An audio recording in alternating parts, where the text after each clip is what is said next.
Alright, hello and welcome to my speech.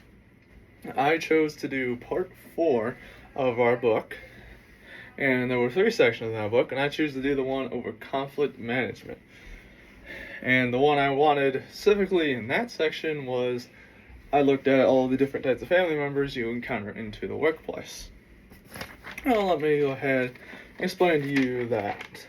So first we have the brother, right? He's the bully of the workplace. It basically means he pushes everyone around to get what he wants, and people are afraid to confront him because they don't want to be bullied themselves. Next is the sister. She is a sniper. That means that she throws out mean comments. Like, I'm gonna suggest ideas, she'll just throw a nasty, sarcastic comment to shoot them down. And she doesn't support any ideas, she's just there just to make people feel bad. And next we got the aunt. Now, she loves drama. And that basically means is that she will just go ahead and start around. She'll do gossip. She'll listen in, talk to other coworkers, just try and get the workplace to fall apart and just talk about all this drama and stuff. And she'll just be back there eating her popcorn or whatever, and just loving it all. And next is the uncle, who is the slacker. That means simply, he doesn't want to do any of his work. He never gets it done. And if he does, it takes a long time to get that work done. We actually get a different type of slacker here, which is the cousin, one of the cousins, which is a vampire. So it's the same as the slacker, except instead of her doing her work eventually, other people do her work. So when she's around, there's actually a lot of laughter and fun going on, but at the end of the day, everyone else does the work. She doesn't do any of it. And next here we got the another cousin, which is a grump. So what that means is that simply he just always brings the mood down. Every time he's just like, things were better back in my day or whatever. And it's no fun working with him because he's always in a bad mood. He's never positive at all. And we got next, we got the grandma, which is the distractor. So she usually means well, but usually because, grandmas, that's why we use this grandma as an example. They got their stories, their day they talk about at work.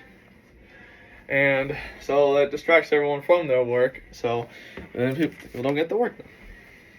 And then we got the grandpa, which is the roadblock, which that means is the roadblock to change. Any change that comes through, he is opposed to it all the way through.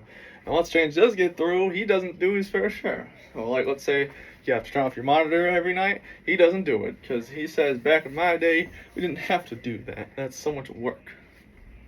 Another one I didn't write down here was another cousin, which is the patient. Patient he brings all of his personal problems into work, and he has everyone else help him with it. So he just sits there and spouts, and people listen because they like hearing, but then of course they don't get the work done. And then we got 2 nieces here. We got one is the team player and one is the star.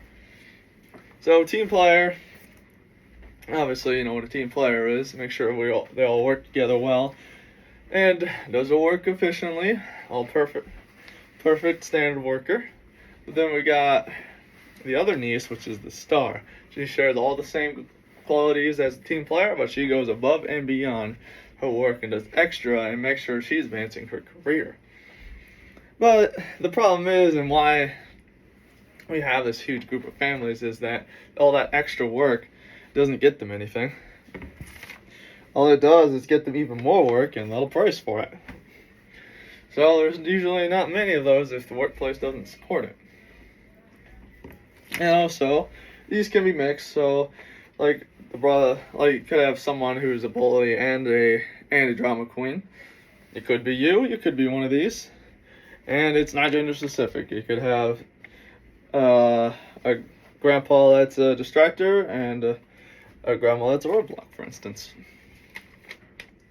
So everyone has a little mix of it, but obviously you want to be stars most of the time. And those little times you're not, you try and work on those and improve yourself. So why this concept is meaningful to me is because I've learned to deal with difficult people. I try not to get annoyed that much. So I've always learned to deal with difficult people, and this has helped me along with that, knowing there are this many different types and what to look for. So I know how to help them out, you know? It just matters a lot to me to make sure everyone work together and everyone can be a star if they work hard enough. Because simply put is that people need to work hard to get together, and I would support that. And now, how will I use this concept for future professional development by transitioning to the workplace? Well, that's simple. For now, I'll look in college and look in classes to look around and see if there's there's a slacker there, there's a vampire there. I can know who the people are now, and I could use that to my advantage. I can, study them and learn and see what they do, see if they improve themselves. If not, maybe help them so I know how to deal with that in the future. But then, of course, it's not just about other people. What about me? Obviously, I'm a star player a lot of the time. Sometimes I do enjoy a little bit of drama. We can all be slackers here or there. That's the reason I'm doing this on a Friday. And I can be a distractor because I got a lot of stories. But of course, I learned to work on those and try and improve myself the best I can. So then when I go into the workplace, and I take everything I've learned and just look around. Because I have this experience as IT in school, and I was partnered with some people that were very lazy, big slackers. And what we did about those? Well, simple. They ended up not having time in the program. Me and my friend, who were actually hard workers, we stayed into the program. We were stars. So we were able to stay in the program for as long as it was offered. So for that's why I noticed that. So anytime I'm not a star player, sometimes I do slack a bit because it's so many Chromebooks, as that's what we use. That's all what the whole school uses. Eventually, I try to pace myself because I realize I don't have to get it all done in one day. So I'm able to be a star again and work hard and then get it all done. So that is why I chose this one and why it's important to me.